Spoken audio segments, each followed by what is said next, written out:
please welcome Stanley Tucci.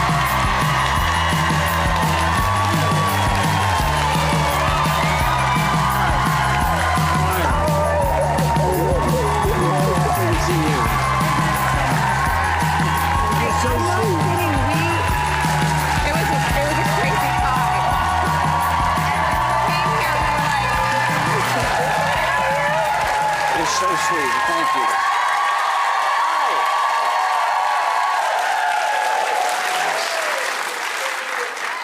Mr. Tucci, Yes. you have so much swagger. Do I? Yes, you Yeah? do. Well, thank you. We all know it, but watching you walk out, I'm just like, swagger, swagger, swagger, swagger.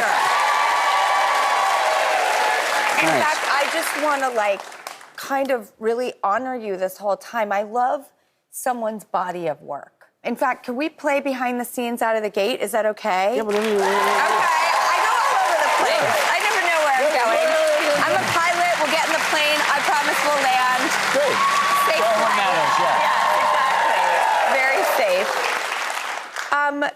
Made in Manhattan. Made in Manhattan, yeah. Everybody loves Made in Manhattan. Yeah. What do you remember, fly on the wall? Any story come to mind when I say Made in Manhattan? Well, my friend Natasha Richardson, who passed away, she was in it. So that was nice to be able to be working with her because we were friends. And I got to know Rafe, which was great. Just did who I Conclave just did with. Conclave with many years later. I mean, people love that movie so much. I feel like it, you know, it's still like on every Sunday. No, it is. It's like The Devil Wears Prada. It's like those movies where the people are just so attached to them and so attracted to them, and you know, it's nice. Well, that makes me think of the next film I would love to ask you about, Julie and Julia. Oh yeah.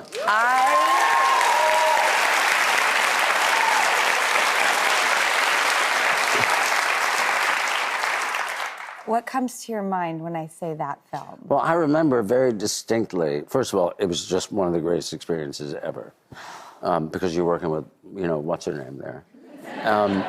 But I remember I was at a party at Natasha's house, actually, with Meryl, and she looked at me. It was a Christmas party, and she said, "Would you like to play my husband in this movie about Julia Child?" And I was like, "No, I don't think so." You know, I said, "Yeah, of course." And she said, "Okay, well, Nora's going to call you," and blah, blah, blah. And I remember so distinctly, and I was so flattered. I mean, and it just, it's amazing that things can happen like that. Yes, I know. I was shocked. Yeah. Okay. I mean, The Devil Wears Prada.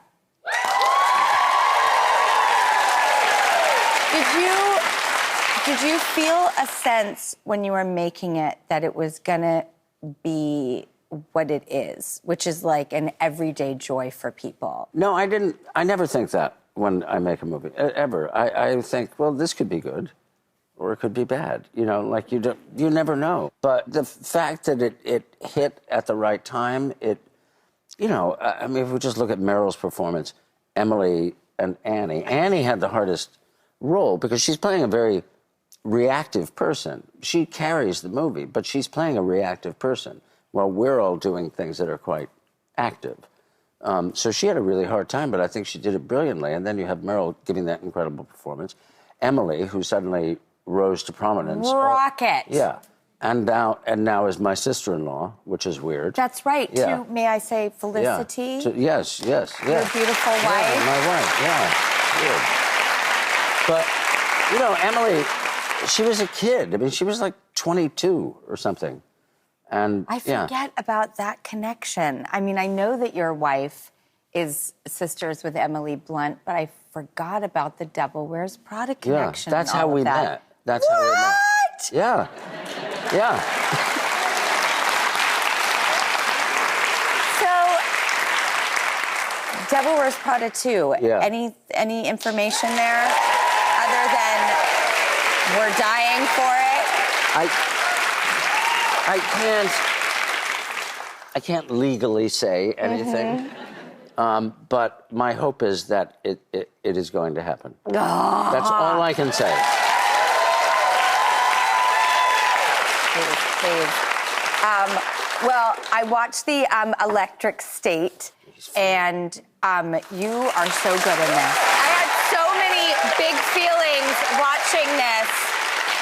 And then your particular storyline is so compelling in this moment of the tipping point of AI and, you know, the glasses and the head thing is so interesting. I know. And you start to see, like, the good and the positives, but then you can see, like, the what could go wrong and the downfalls. And that is where we're living now with AI. So I just thought it was so pertinent and apt. It is so pertinent. It's so timely. Yes. And we see when... The design of it, too, all of it. I know. And we see, you know, what happens when technology gets into the wrong hands. And we're seeing it play out in the news every day now. But I thought it was really brilliantly depicted in this film, and good. You're so good in it. We have to go to a quick commercial break, but when we come back, I want to continue this conversation. Oh, and I want to talk about sweatpants and corn, two stories that we've talked about. You here on the, how is this going to play into each other? We'll come back and we'll find out.